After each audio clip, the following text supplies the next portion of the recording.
आज की कहानी का शीर्षक है ईश्वर जो करता है अच्छा ही करता है।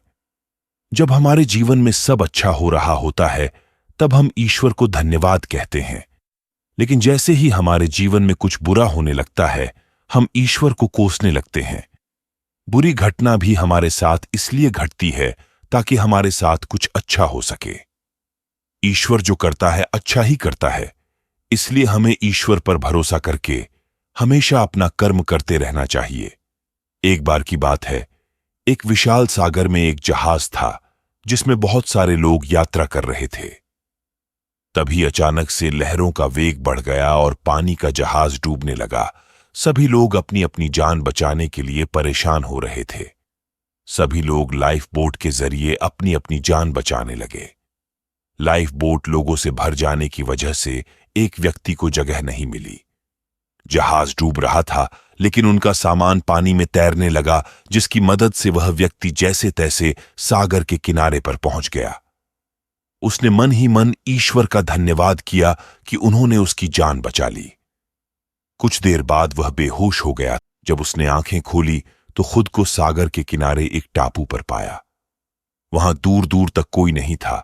वह बहुत जोर जोर से आवाज लगाने लगा कि शायद कोई उसकी आवाज सुन ले, लेकिन वहां पर कोई होता तो उसकी आवाज सुनता ना। अब वह उस टापू पर बिल्कुल अकेला था, लेकिन उसे जिंदा रहने के लिए कुछ तो करना था। इसलिए उसने बहुत मेहनत से टहनियों का घर बनाया और भोजन के लिए वह वृक्ष पर लगे नारियल और फलों को इकट्ठा करके खाने लगा।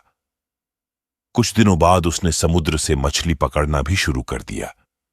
वह सूखी टहनियों को इकट्ठा करके आग जलाकर उसमें मछलियों को पकाकर खाया करता था। इसी तरीके से उसका जीवन व्यतीत हो रहा था।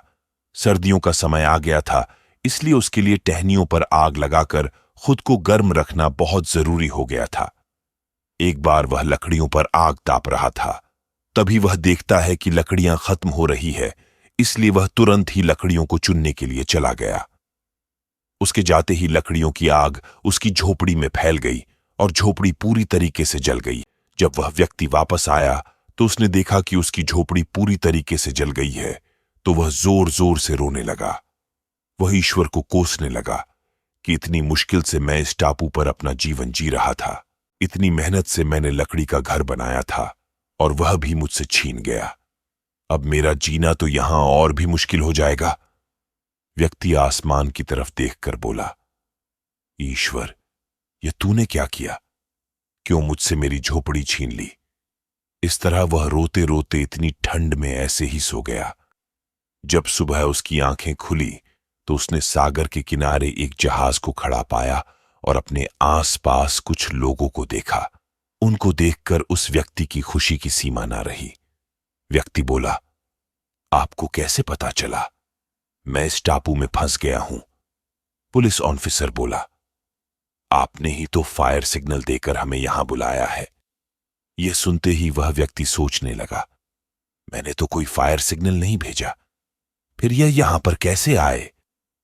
उसने अपनी जली हुई झोपड़ी की तरफ देखा तो वह समझ गया, इन लोगों ने मेरी झोपड़ी जलने की घटना को फायर सिग्नल समझ लिया और यह मेरी मदद करने यहां चले आए।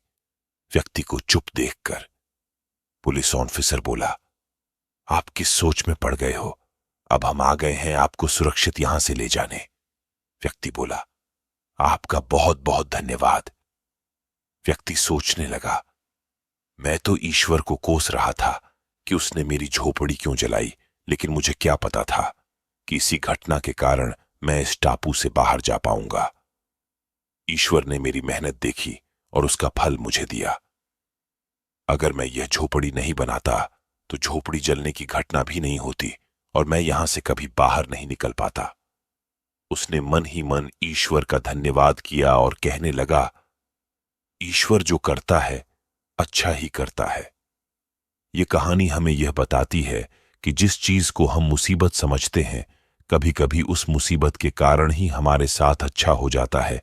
इसलिए कभी भी बुरी परिस्थिति में ईश्वर को नहीं कोसना चाहिए, क्योंकि हमें नहीं पता होता कि कब हमारे साथ कौन सी अच्छी घटना घट जाए। ईश्वर जो करता है अच्छा ही करता है। इसलिए हमें ईश्वर पर भरोसा रखकर हमेशा कर्म करते रहना चाहिए। हम आशा करते हैं कि आपको आज की कहानी पसंद आई होगी। ऐसी ही और कहानियां सुनने के लिए वीडियो को लाइक और शेयर करें और चैनल को सब्सक्राइब करें। मिलते हैं कल की वीडियो में।